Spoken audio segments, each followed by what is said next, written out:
Well, good morning, everybody.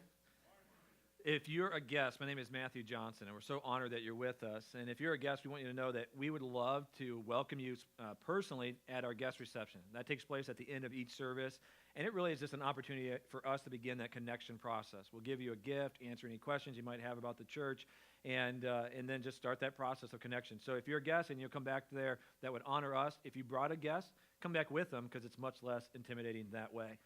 So today, before we get into the teaching portion, just tell you a couple of funny, quick stories. So one of them is that my daughter, Nora, so I have three older boys, and then my youngest is a girl, and her name is Nora. And today is her 5th birthday. And she was actually born on a Sunday 5 years ago. So we've had a couple of leap years since then. And how many of you were a part of our church then?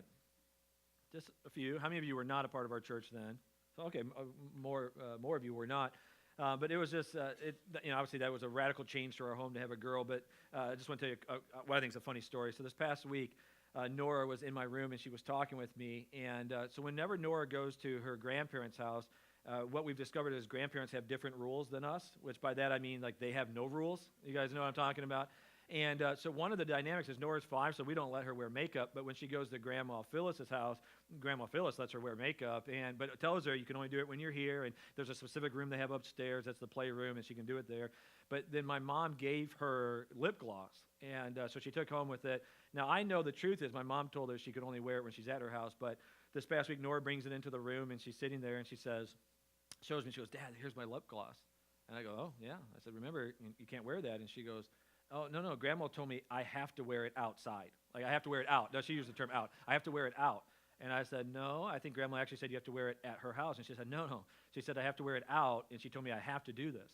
And I said, "Well, no." And I said, and I'm in charge, and I'm telling you, you can't. And so she sat there, and she just stared at me, and then she goes, "Is Grandma your mom?"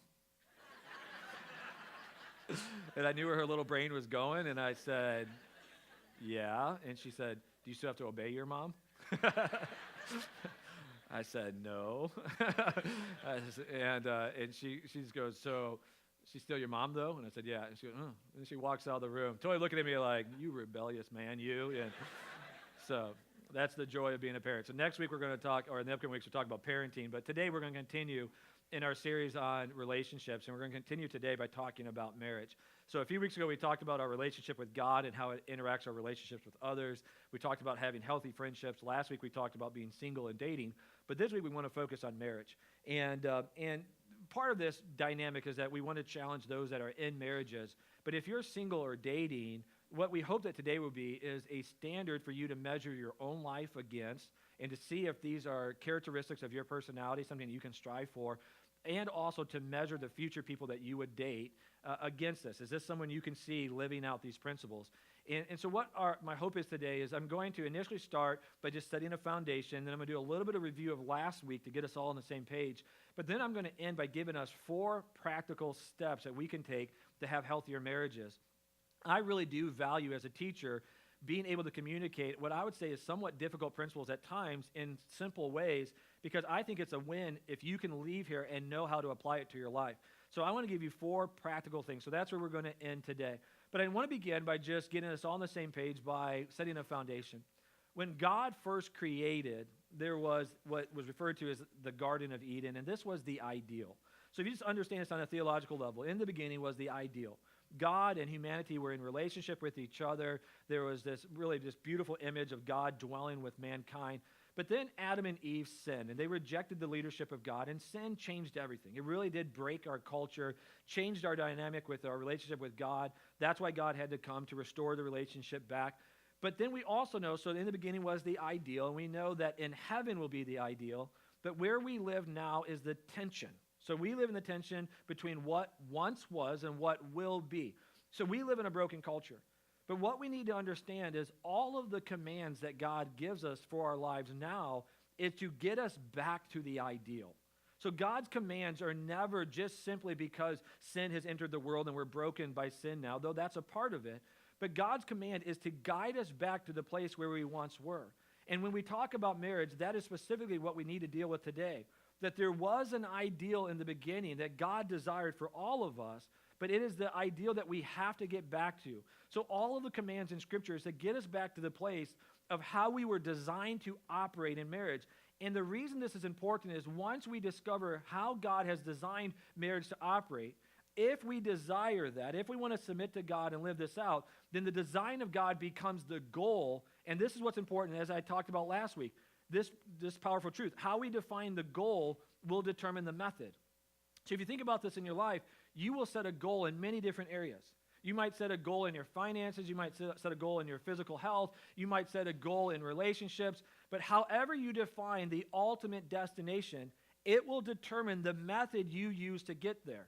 So if you think about this actually in traveling, if you set the goal of travel to end up in Florida, when you get to I-75, you're always going to go south. And the reason you're going to go south is south will take you to Florida. You will never head north. Because if you get on I-75 and go north, you will never, no matter how much you desire, you will never end up in Florida. Now, you will end up in a beautiful state, glorious state, just like heaven. It's called Michigan. It's amazing. But until then, okay, so if you desire to go down to Florida, you will go south. So the same thing is true in our relationships. If right now you desire and you set the goal of having a marriage that God has commanded us to have, that God has designed us to have, you will operate one way. But if you define the goal in your mind differently, it will determine the methods you use to get there. So let me explain. I'll do a little bit of review of last week. Our culture has an idea of marriage that is different than the idea of God. Our culture's idea of marriage can be summarized in one word. It's the idea of compatibility. And what this means is our culture thinks about it in this way, that every person needs to stay an individual. So in the idea of compatibility, if I'm trying to find someone to be married to, then I would stay this as much the same as possible. I would stay as much me as possible. I'll keep my same personality, my same goals, my same desires, all the self-focused elements of my life. I'll stay that way, and I'll try to find someone for them to stay as much them as possible so they keep their personality, their goals, their desires, and we will be individuals. But what we're trying to discover is if two individuals can come together and coexist. So at worst, we will tolerate each other, but at best, what we desire is that we will actually find a lot of happiness while we stay compatible. But again, we don't want to change. We want to stay as much us as possible. And so this is culture's idea of what marriage is about, and even healthy marriage. But there's many problems with that. On one level, the truth is everybody thinks they're compatible when they get married. Everyone does. Otherwise, you really wouldn't get married. So on that day of your wedding day and you're saying the vows, you think we are perfect for each other. But the truth is once you start to truly live together, given enough time, you will discover areas in your life that is simply not compatible because we are too different of people. But then also there's this another truth that we have to acknowledge, and that is who we are in our 20s. It's not who we will be in our 30s. It's not who we will be in our 40s, that we all change. And so if your idea of the way that marriage works is you stay the same and they stay the same and we're compatible, what happens when someone changes? What happens when you both change? Well, eventually you can lose compatibility. And what we see in our culture is people will then, when they're no longer compatible, will end their relationships, get separated and get divorced. And you'll even hear people use that phraseology. Well, they'll say, after all these years of marriage, here's what we discovered. We are no longer compatible. So this is what our culture says is marriage. But then God describes marriage in a dramatically different way. God says, here's the goal of marriage. It's not for compatibility. The goal of marriage is for two individuals to eventually become one. But the only way that two individuals can become one is if two individuals learn to die to themselves, to surrender their wants and desires. So it's not two individuals becoming one. It's two individuals becoming something new together in one. And what we looked at last week is how Paul described it. He described it in Ephesians 5 this way. Verse 21, he was challenging this church in Ephesus, and he says, here's what you all need to do. You need to submit one to another. You need to embrace a posture that you start to put other people's needs and preferences and desires above your own. And then he turns his attention toward marriages, and he says, let me speak to you wives first. Wives, submit to your own husbands as to the Lord. For the husband is the head of the wife, even as Christ is the head of the church, his body, and is himself its Savior. Now, as the church submits to Christ, so also wives should submit in everything to their husbands. Here's what we acknowledged last week. That has to be one of the top 5 most politically incorrect verses in the Bible. Because we hear that and we think submitting, again, if your goal is to stay you, to stay the same and not to change, that verse makes no sense.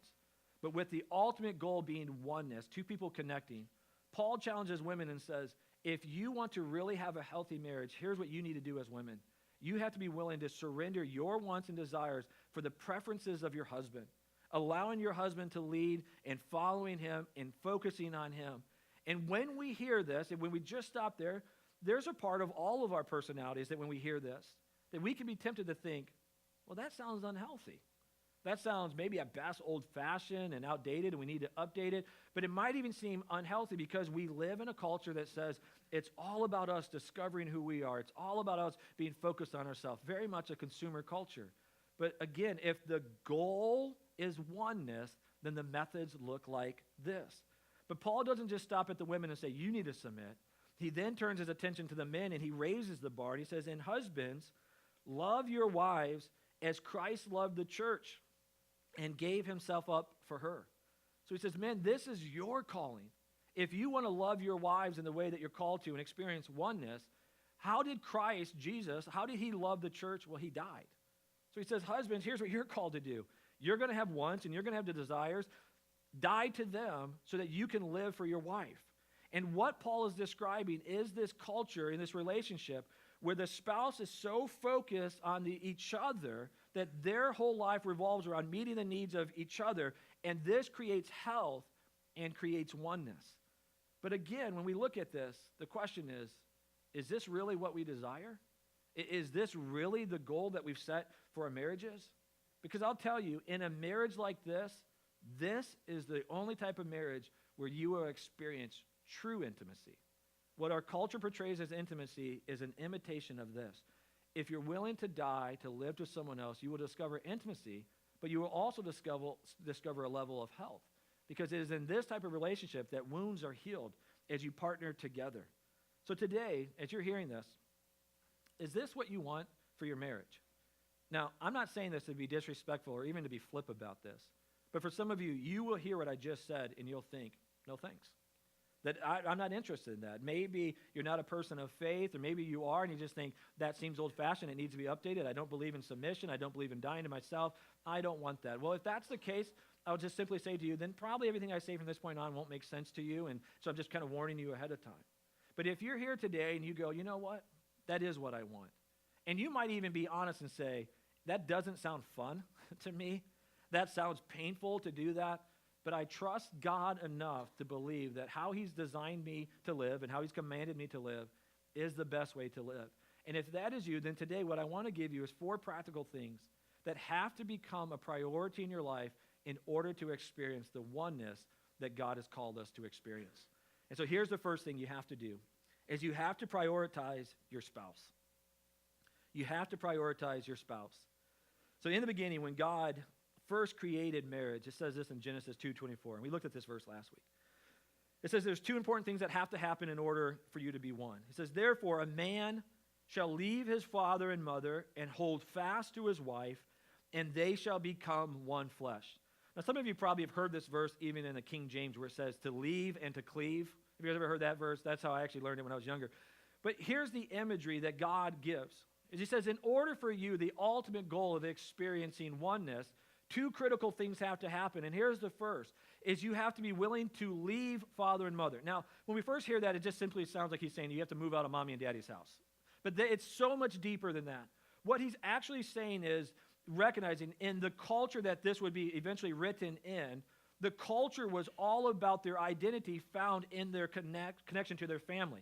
So whatever dad did for a living, whatever your family was involved in, you as the child would be a part of that. So your profession, your future, your identity, even your name, all of it was associated with what mom and dad did. You were part of a patriarchal society. And so when you got married, you were stepping out of that to create something new. So he says the beginning of an intimate relationship is being willing to leave what is your identity, to leave what is your profession, to leave it all of your desires, for the purpose of then holding fast or cleaving to your spouse, where now they become the focus of your life. And the language that is used is talking about the most intimate of relationships. It has the idea of sexuality as a part of it, but you will be in this relationship what no other relationship represents besides your relationship with God. You will be connected to this person. And if you are willing to take this posture, leaving what was once me to begin something new and hold fast to my spouse, then you will become one flesh. So here's where it begins. Are you willing to prioritize your spouse? Now, we will say, if I were just to kind of throw that question out, hey, is your spouse a priority? Instinctively, we will say yes. Oh, yeah, absolutely, my spouse is a priority. But here's the truth, where we just have to look at the facts. In order for your spouse to be the priority, they have to trump everything else. They have to have preference over everything else. It is possible that we could say with our mouths, and maybe even believe it, that our spouses are our priority. But when we look at the behavior and the choices we make in our lives, the truth is there are many other things that are a priority. Because your spouse, if they're a priority, have to be a priority of time. They have to be a priority of the mental energy. They have to be a priority in relationships. They have to be the priority in all. So here's the question in your life right now. As you think about this and evaluate it, and you might even want to write this question down and wrestle with it a little bit this week or have a discussion with your spouse. What in your life right now is a priority over your spouse? See, for some of you, you would say, well, if I'm being honest, it's my job. But then you would immediately want to push back and go, but my job is what provides for the family. It's what provides for us. And so in your mind, you created a standard that bringing in income is more important than your spouse. Here's what I would say to you. That's too high of a cost. Your spouse has to be the priority. Or for some of you, you would say, right now in this season of life, it's my children. My children are more of a priority than my spouse. And you would push back and say, but it's just a season. And I hear that all the time. I mean, I hear that frequently. People say, it's just a season. But here's the danger in that. I've also seen this on numerous occasions where people in a season will prioritize their children. And they think, once my children are out of the house, I'll get back to a connection and intimacy. And I've heard these words spoken where people will say, once my kids left the house, I realized the person I was living with was a total stranger. We had no foundation of relationship. And we see it happen frequently where people get separated or divorced when they have the empty nest. What are you doing now to still honor your children? There's a dynamic that you want to love your children, you want to provide for them. But what are the rhythms that you're doing now to let your spouse know that they trump the children? As much as you love your kids, they are secondary to your spouse. Are you allowing their activities to pull you apart as a family, where one parent goes this way, one parent goes this way, and there's no connection? Are you allowing their activities to govern what you decide as a family above your date time, above the connection with your spouse? Because if so, then you have not prioritized your marriage. And so the challenge for you today is to evaluate. Is it hobbies? Is it other friendships, other relationships? Is there anything that's challenging the priority of your spouse? Once you set them as a priority, then it naturally leads to these next two. Is that the second one is you have to commit to quality time together. Commit to spending quality time together. There's a verse I love in Deuteronomy because God made it a part of the law. And here's what he commanded the nation of Israel. He said, when a man is newly married, he shall not go out with the army or be liable for any other public duty. He shall be free at home 1 year to be happy with his wife whom he has taken. Wouldn't that be awesome if that was a law now? I mean, what a great way to start a marriage, just to hang out with them for a year. I mean, what a solid foundation. But here's what we can see about this, the heart of God, that God knew that quality time together was essential to set the foundation of a marriage. Well, then let's just follow that logic further. If it's essential to set the foundation, it's essential to keep a marriage healthy. So right now, as you look at your life, how are you spending quality time together? Are you making it a priority? Because here's what I've learned in my own marriage, and I'll talk about this a little bit more in depth in just a moment. But in my marriage, what I've learned is if I don't spend quality time with Mary, and we don't have those positive interactions, then, or I'll say it in redemptive, then I'll say in negative. When we spend quality time together, it gives me the proper perspective through which to view all of the negatives. So every marriage is going to have, you're going to have arguments, you're going to have discussions and frustrations with each other. When you have quality time together, you view the negative through the positive. But if you don't have quality time together, then you will simply view the negative through the negative. that what starts to naturally happen is you'll be frustrated and you'll have a negative experience. Because you don't have a positive to balance it out or to help you have context, then you have a negative, and then the next negative you have, you view it through that. And then the next one you view for both of them, and then the next one through all three of them. And it becomes a snowball effect where eventually you realize you're extremely frustrated. And the reason is you don't have enough positive. You've lost the joy of your marriage. You've lost the fun of it, and all you're focusing on is the negative. So you have to be purposed and not just spend quality time together, but fun quality time together. And I'll tell you, if you're not purposed to do this, you won't do it. When you're first married, it's easy. I mean, when Mary and I were first married, we didn't have children, and we had money, okay? It was fun. I mean, we could do whatever we wanted. We weren't locked down to any type of schedules, especially in the summer. She was a teacher, and so we had so much flexibility in our schedule. And then we started having children, and we lost time and money in the same moment, and it became more difficult. We had to learn to be creative in our marriage in order to have date time and connection. And now I'm going to share a little bit more about this in the Connect Group video this week. But I want to tell you some of the things that we did just to kind of spark your interest. So when we first had Cole, and then we had Titus, and we didn't have a lot of time to spend together, we started to realize that we needed it. And so we, in our own marriage, realized we didn't have enough money to go out on dates, and we also had young children that were still, at that time, nursing and physically connected to Mary, and so we couldn't really get out. So what we started doing is having what we call date night. And we would go out on dates, but this is what it looked like for us. One of us would say, hey, you want to go on a date? And he'd be like, yeah, that'd be awesome. And so one of us would put our children down, and the other one would go get takeout. Just basic fast food and bring it in. The kids would be asleep. You'd come home, and we would eat takeout together and watch a TV show or watch a movie, and we called it a date night. What it was simply us saying, we're going to spend this time focused on each other. We're going to come back and spend quality time together. That became such an important part of our marriage that I realized we needed more of that. And this really is my love language. So the way that I am refreshed is spending quality time with Mary and quality time with my friends. And so we realized we needed more of that. So now in our life, something we implemented years ago was that every single night, Mary and I, one of us gets the kids down, the other one takes care of the responsibilities of the home. But at 9 o'clock, Mary and I, every single night, I mean, she'll be the one to attest to this. We very rarely ever go away from this. But every single night about 9 o'clock, we come together to do something so simple as watch a TV show together. And the reason we do that is it just is recentering our thinking that we know every single night we need quality time together. And so we come and we watch a show, and we will pause it frequently. And we will talk about the days. We'll engage each other in conversation, and then we'll watch it. Then we'll just pause it and tell funny stories. We'll pause it and tell serious things that are on our minds. But what it leads to is physical proximity to each other. The quality time leads to everything else that's important: emotional connection, relational connection. But it all begins by making it a priority to spend quality time together. So here's my challenge to you. Will you be creative to find a way to do this?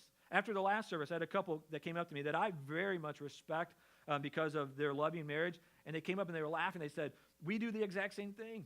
We, all the time, one of us goes, gets takeout, one puts the kids down, and we have it. And they said, it's funny because we just sit down in the living room together, and we're like having a date. And they're so excited about it. And they were like kind of giddy as they're telling me, like newlyweds. And I love to see that energy. But what they were saying is they make it a priority to spend time together. Here's the next thing you must do, is you have to commit to healthy communication. In a few weeks, I'm going to do one night where I'm going to teach on creating a healthy rhythm of communication. I've taught this teaching for years to married couples, and so we'll make it available to the entire church, and we'll release the date next week when we figure it out. But I'm just going to highlight two quick things here. In order to commit to healthy communication, there's two things you have to do. Here's the first one, is you have to listen well. James says it this way. He says, know this, my beloved brothers, let every person be quick to hear, slow to speak, slow to anger, for the anger of man does not produce the righteousness of God.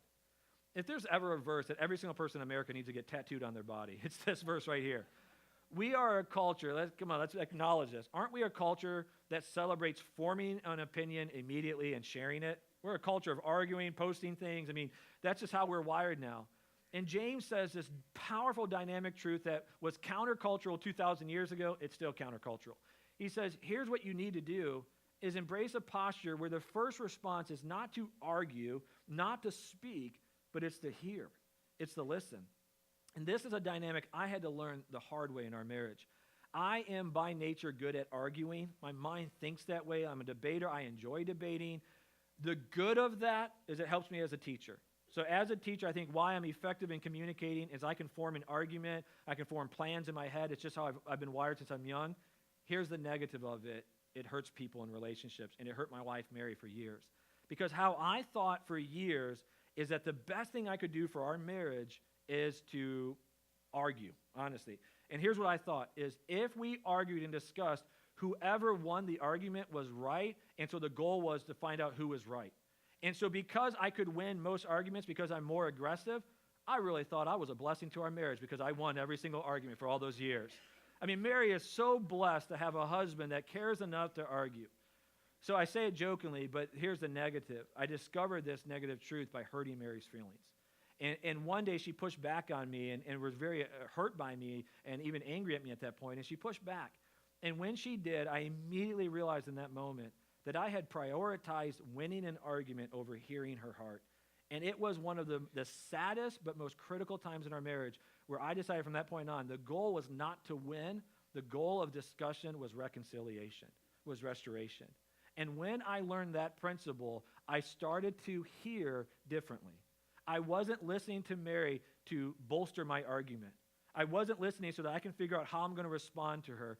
I listened so that I could hear her heart so that we could have a discussion. That doesn't mean I just hear her and I say, yes, ma'am, to everything she says. It means I'm able to push back and she can push back. But we're trying for the purpose of discovering each other's hearts. And what we've learned is this has been a healthy rhythm to our communication because our goal is to reconcile, not to win an argument. And so it begins by listening well. And here's the second thing. Then you speak well. Proverbs 18:21 says this, death and life are in the power of the tongue, and those who love it will eat its fruits. What it means is that we have the ability with what we say to bring life to someone or to bring death to someone. And you know, the marriage relationship is the relationship that you learn the most about a person. So the truth is you learn the most negative about that person, more so than any other person, which means you have the most ammunition. So you have the opportunity when you speak to destroy someone emotionally. You have the ability, because you know so much about them, to say something that can either build them up or tear them down. And the problem is when our emotions are going and we're frustrated and we're angry, it's easy to pull out the bullets and use them. It's easy to attack. But what we have to recognize is in this relationship, not only do I know the most about this person, but my words weigh the most. My words can love the most and lift the most, or they can hurt the most. And so the challenge for us is as we're communicating to realize there is an incredible responsibility to speaking to our spouses. Are we speaking words that lift up their spirits and encourage them? Or are we speaking words that hurt them and wound them? Let me ask you, how many of you in your life have had someone, I'm not saying your spouse, just someone in your life speak a compliment that was so powerful, you still remember it to this day, just lifted your spirits? You guys have had that happen? Now, how many of you have had someone say something hurtful that still stings you in your spirit, right? Your words had the power to do both of those. Let me read this powerful story to you. It's one I read this past week.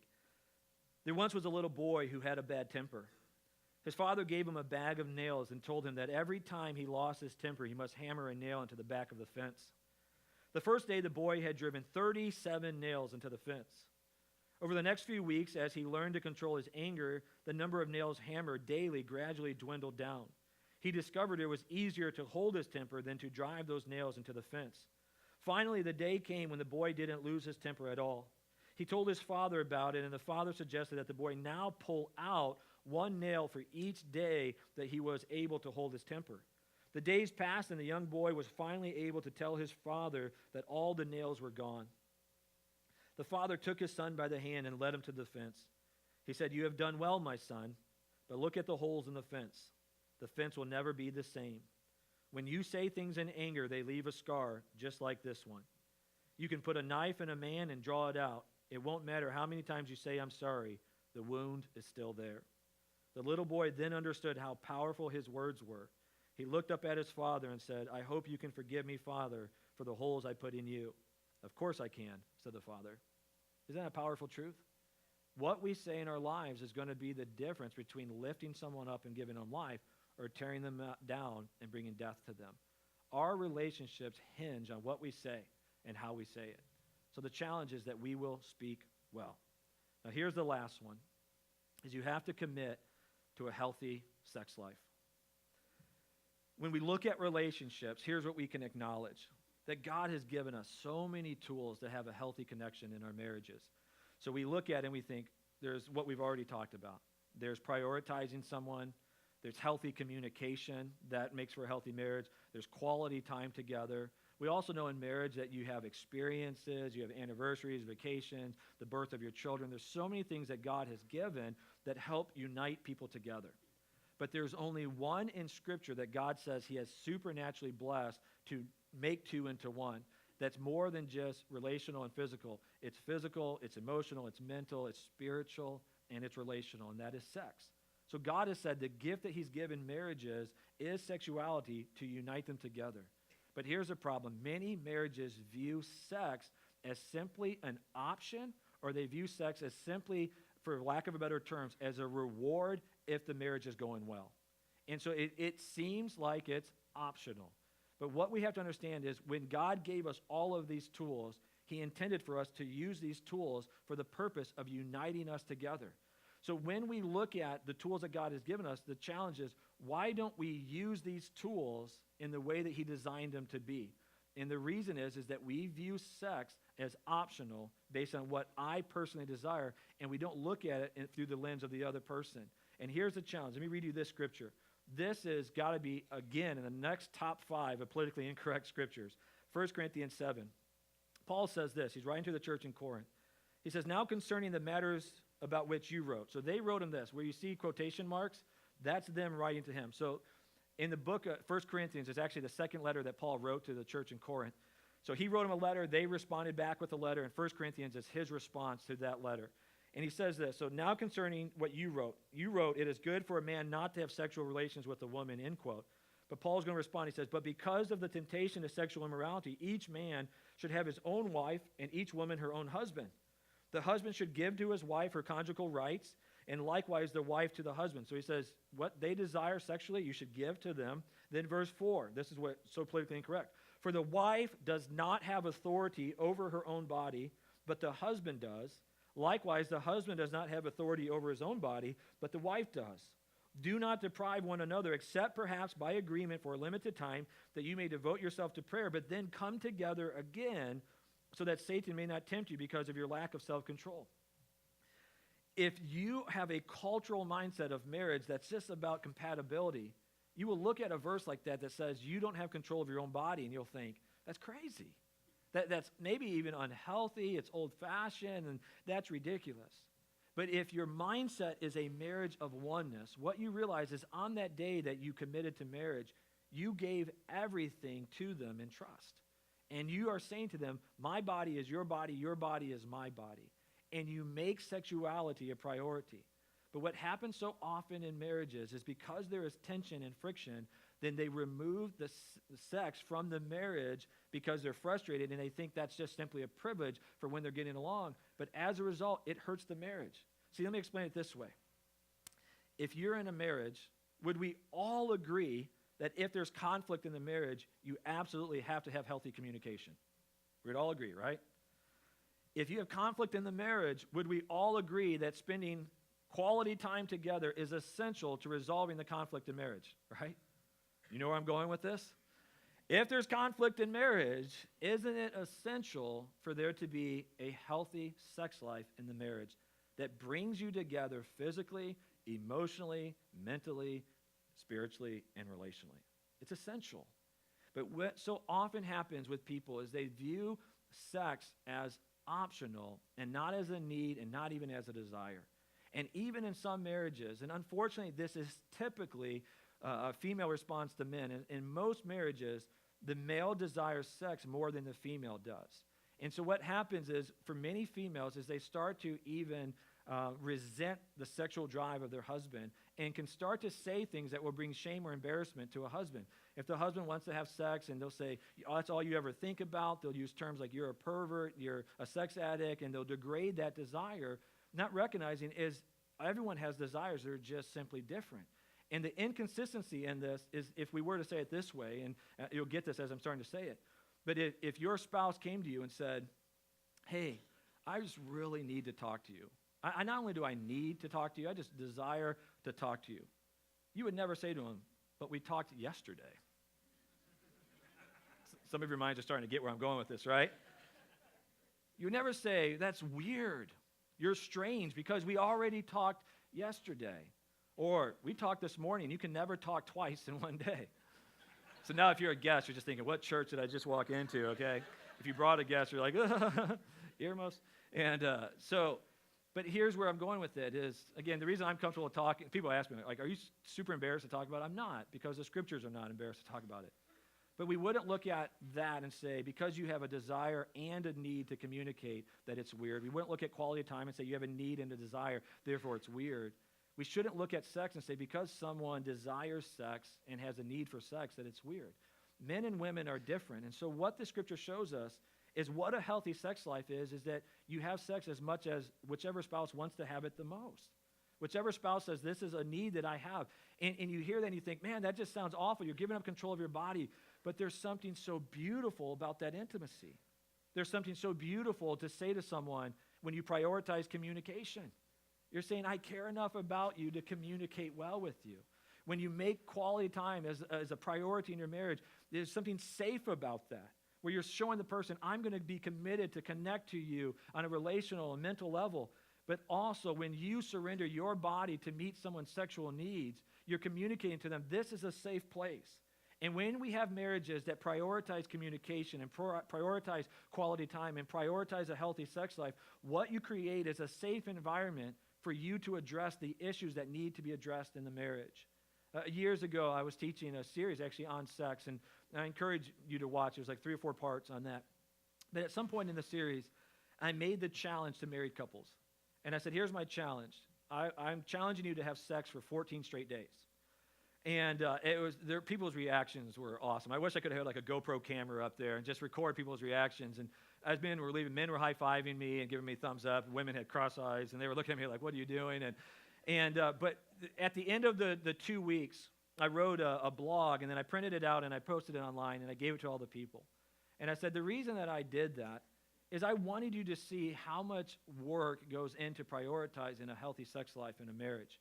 And the feedback we got was that many people came to us, and they said, here's what we learned, is that we had so many other priorities in our life that just on a time schedule, it was very difficult to physically connect to each other, and we realized we had to make some changes. But then we also heard a lot of people come to us, and they said, here's what we had to do, is we realized there were a lot of issues that we had left unaddressed in our marriage that we needed to address in order to be intimate with each other.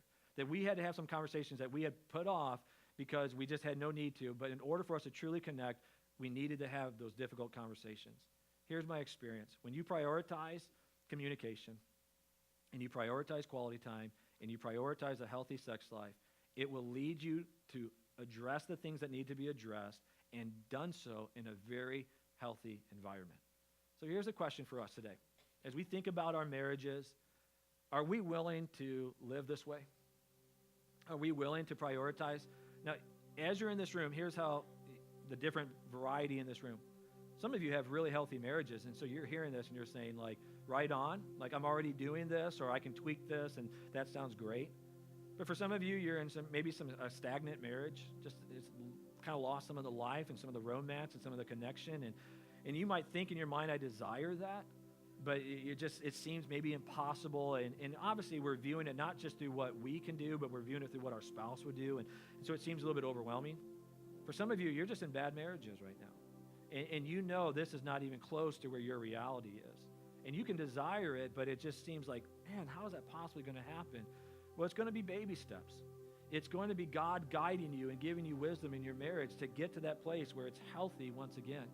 But if you're willing to surrender your heart and your life, and you're willing to surrender and die to yourself, then you are giving God the tools that he needs to do a supernatural work in your marriage. I can promise you this, if you don't surrender your life, it will not change. But if you surrender your life, you're inviting the supernatural creator God to engage you in your situation and to do a miracle. So the challenge today is, will we surrender our marriages to do what is necessary for God to do a miracle? As you know, I'm passionate about marriages. It's probably what I give most of my mental ministry energy toward, is thinking about healthy marriages and helping marriages. I have learned that these principles will radically change your marriage. The scriptures support it, but also experience supports it. So here's what I want to do to end today's service is I want to take time and I want to pray for all the marriages represented in this room. So I'd invite everyone to stand if you would. I'm going to include you in this process. If you're here today and you're married and you would like prayer for your marriage, and I hope every married person raises their hand, but if you're here today and you're married and you would like prayer for your marriage, will you do me a favor and raise your hand? So whether you're here by yourself or with your spouse, that's fine. Will you raise your hand? Now, here's what I would ask you to do. Look around you right now, and if anyone has their hand up, lay a hand on them, and you're going to pray for them. So if you're near your spouse, pray for them, but just make sure every single person has at least one hand on them. Keep your hand up. Once someone places their hand on you to pray for you, you can put your hand down. But let's just pray for all the marriages represented in this room. And I would encourage you, even right now, as you lay a hand on them, start to speak out.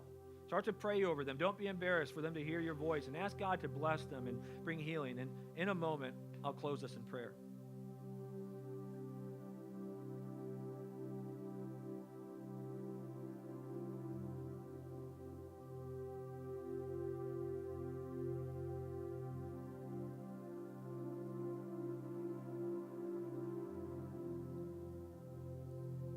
Jesus, we're so thankful that you care about us individually to know that we need relationships.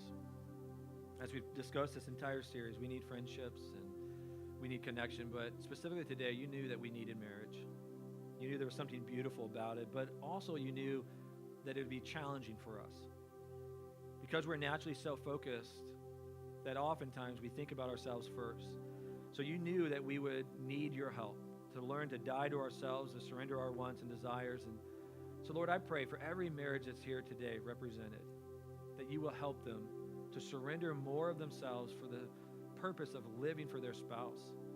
Because what we see in your word is this truth, that when we do that, it becomes a healthy marriage, a marriage where healing can take place, where there can truly be joy. And so I pray for the marriages here that are struggling. I pray for those that are separated, those that have already filed papers for divorce. I pray that you will do a supernatural miracle. I've seen you do it before, and we're believing you can do it again. Move in hearts, move in minds. Help them to have hope for the future. For the marriages that are here that are just stagnant, they've just been stale for whatever reason, will you breathe life back into those marriages? Help them to experience the joy of marriage again.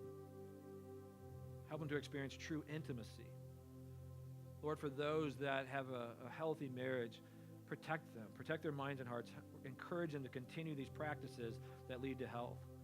And Lord, I pray for every single person here and every person that's dating, that they will do what is necessary to protect those relationships, that they will honor you with their bodies physically and sexually, and they will put their hope in you, believing that you will provide the right person for them, the person that they can spend the rest of their lives with. God, you're so good. Thank you for loving us. Thank you for hearing our prayers. Thank you for what you're going to do in these marriages. We pray all this in the powerful, precious name of Jesus.